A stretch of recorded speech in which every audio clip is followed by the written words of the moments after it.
abizigiye uhoraho bameze nk'umusozi Siyoni udashobora kunyiganyizwa ariko wama ushimagiye bitazoshira abizigiye uhoraho bameze nk'umusozi Siyoni udashobora kunyiganyizwa ariko wama ushimagiye ibihe bitazoshira Yarize n'uhoraho ibihe byose zigama bisira heri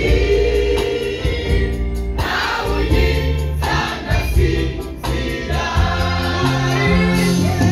Yarize n'uhoraho ibihe byose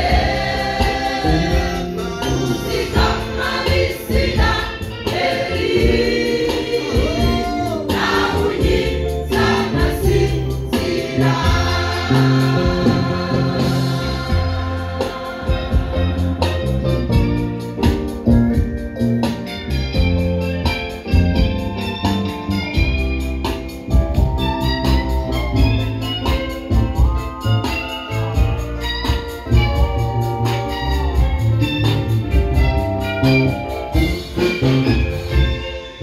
Ubamo kwigobeko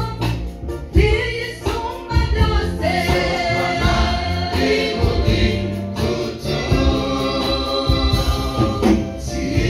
Shobora byose Rere naho yotemba ntazoshira